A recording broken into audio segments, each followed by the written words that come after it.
Sir నమస్తే. ఏం పేరు సార్? నా పేరు గుడిపాటి రమణారెడ్డి. సార్ ఇక్కడనేనా సార్? ఇక్కడే కరీంనగర్. కరీంనగర్. కరీంనగర్ ఎమ్మెల్యే గారి పనితీరు ఎట్లా ఉంది సార్?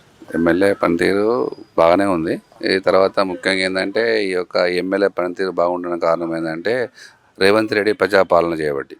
ఎందుకంటే రేవంత్ రెడ్డి పెట్టే ప్రజా సంక్షేమ పథకాలు తప్పనిసరిగా అందరి తెలంగాణలో అన్ని అన్ని పట్టణాలకు అన్ని గ్రామాలకు ప్రతి పౌరునికి అందుతున్నాయి కాబట్టి ప్రజలందరూ సంతోషంగా ఉన్నాయి. ఈ పరిపాలన అందరూ సంతోషంగా ఉన్నారు కాబట్టి దాని ద్వారా ఎమ్మెల్యే కూడా పేరు వస్తుంది. ఓకే, 6 గ్యారంటీలు పూర్తి స్థాయిలో అమలు అవుతున్నాయా సార్?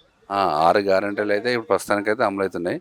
ఒకటే మహిళలకు 2,500 పథకం తప్పించి ఇవైతే ప్రస్తుతానికైతే గృహజ్యోతి, మహాలక్ష్మి, తర్వాత ఈ రైతు భరోసా, ఉచిత 200 ఉచిత విద్యుత్, ఇవైతే మన 500 రూపాయలు గ్యాస్ సిలిండరు ప్రతి ఒక్క ఇంటికి ప్రతి ఒక్క కుటుంబానికి లబ్ధిదారునికి అందుతున్నాయి. అలాగే 10 సంవత్సరాల కేసీఆర్ ప్రభుత్వంలో ఒక్క ఇల్లు కూడా ఇవ్వలేదు. ఇప్పుడున్న రేవంత్ రెడ్డి గత 2.5 సంవత్సరాలలో ప్రతి ఒక్క పేదవారికి ఇల్లు ఇస్తున్నారు. దాని ద్వారా ఇల్లు ఇచ్చుకుంటూ చాలామంది గృహప్రవేశాలు చేసుకుంటున్నారు. ప్రతి గ్రామాలలో పట్టణాల్లో ఇల్లు లేని వారు చాలా సంతోషంగా ఉన్నారు. అబ్బా మాకు ఈ రేవంత్ రెడ్డి ప్రజా పాలనలో మాకు ఇల్లు వచ్చినాయని చెప్పి. మీ ఎంపీ గారి పనితీరు ఎట్లా ఉంది సార్? స్థానికంగా అందుబాటులో ఉంటాడా? ఎంపీ గారు స్థానికంగా అందుబాటులో కేంద్ర మంత్రిగా నిర్వహిస్తున్నాడు. కానీ కేంద్ర మంత్రిగా అయితే ఎంతైతే ఇంకా ఎంత ఫండ్స్ తీసుకురావాలి, ఎంతైతే పనులు ఇవ్వాలనో అంతగా రీచ్ అయితే లేడు. ఎందుకంటే అతనికి ఉన్న కేంద్ర ప్రభుత్వంలో భారతీయ జనతా పార్టీ అధికారం ఉన్నది.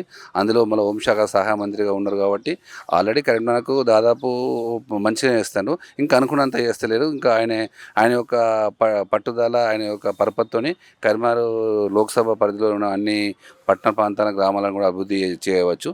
అతను ఇంకా బాగా యూజ్ చేసుకోవాలని చెప్పి నేను అనుకుంటున్నాను. కరీంనగర్ అభివృద్ధిలో ఎవరి పాత్ర ఎక్కువ ఉందని అనుకుంటారు? ఏ పార్టీ అని అంటే అడిగితే ఏమని చెప్పగలుగుతారు మీరు?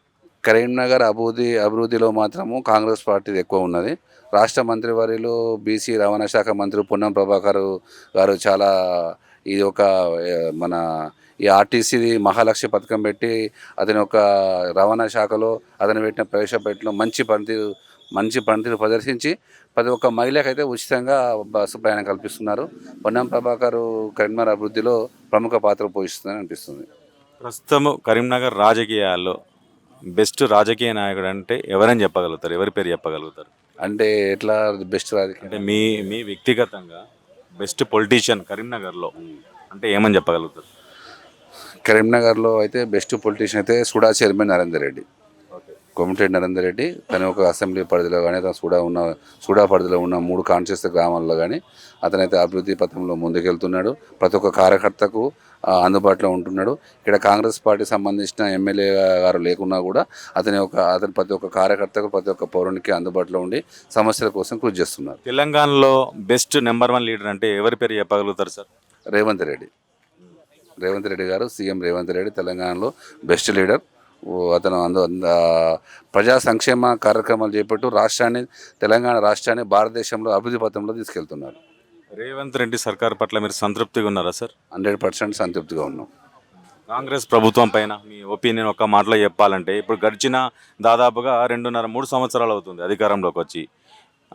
దీని మీద పూర్తి స్థాయిలో మీరు సంతృప్తిగా ఉన్నారా?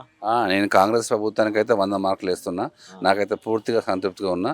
ఈ కాంగ్రెస్ ప్రజా సంక్షేమ పథకము ఈ యొక్క ప్రజాపాలన మాత్రం 100% సాటిస్ఫాక్షన్. తెలంగాణలో కాళేశ్వరం ప్రాజెక్టు గురించి అయితే చర్చ అయితే జరుగుతుంది. ఇప్పుడు కాళేశ్వరం ప్రాజెక్టు వల్ల తెలంగాణ ప్రజలకు మంచి జరిగింది అనుకుంటున్నారా? లాభమా నష్టమా?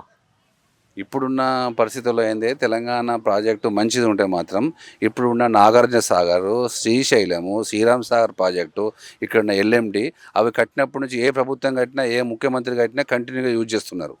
ఎందుకంటే అవి కట్టుట్లా మంచిగా ఉన్నాయి. నీటి సౌలభ్యం ఎక్కువ జరిగింది. మన సాగు ఎక్కువ ఉన్నది, తాగునీరుకి అందించినది. ఈ కాళేశ్వరం ప్రాజెక్ట్ ఏంటంటే అది నీరు ఎత్తిపోషడం, దాని ద్వారా కరెంటు బిల్లు ఎక్స్ట్రా వచ్చి తర్వాత తడిసి భారం మోపవుతుంది. అలాగే కట్టినాక మొత్తం పూర్తి బాటలో అందుబాటులో లేకుండా అది ఒక ఏమంటారు డోర్సు ఊసిపోవడం జరిగింది. అది ఒక నింపుతే మాత్రము దాని కింద ఉన్న ప్రాంతాలు ముంపుకు గురవుతాయి. దీని ద్వారా అయితే కాళేశ్వరం అయితే నాకైతే అనిపిస్తుంది అంటే పెద్దగా ఈ అనుకూలంగా అయితే లేదు, అది పెద్ద ఉపయోగంగా పడదు. బీఆర్ఎస్ పార్టీ దాని భవిష్యత్తు ఎలా ఉండబోతుంది అనుకుంటున్నారు? మళ్ళీ అధికారంలోకి వచ్చే అవకాశాలు ఉన్నాయి ఏమైనా? ఇప్పుడు చూస్తున్న పరిస్థితుల్లో ఆ, ఆమె కేసీఆర్ గారి కూతురే వేరే పార్టీ పెట్టింది. బీఆర్ఎస్ అధికారంలోకి వచ్చేది ఉంటే ఆమె ఎందుకు బయటకు పోతుంది? ఆ అల్లుడు ఒక దిక్కు, కొడుకు ఒక దిక్కు, బిడ్డ ఒక దిక్కు, తల ఒక దిక్కు ఉన్నారు. కాబట్టి బీఆర్ఎస్ పార్టీ రానున్న కాలంలో కష్టకాలమే, అది కనుమరుగే పరిస్థితి ఉన్నది.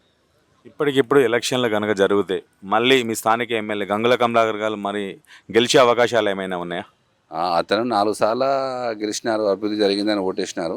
కానీ ప్రజలు కూడా మార్పు కోరుకుంటారు కదా, కొత్త వాళ్ళు వస్తే కూడా ఇంకా ఎట్లా చేస్తారో అని తెలుస్తుంది. నెక్స్ట్ కాంగ్రెస్ మళ్ళీ వచ్చేది కూడా కాంగ్రెస్ ప్రభుత్వం కాబట్టి కాంగ్రెస్ ఎమ్మెల్యే గెలిస్తే ఎక్కువ అభివృద్ధి జరుగుతుంది అనిపిస్తుంది. రాబోయే కాలంలో ఇక్కడ కాంగ్రెస్ ఎమ్మెల్యే గెలవాలి.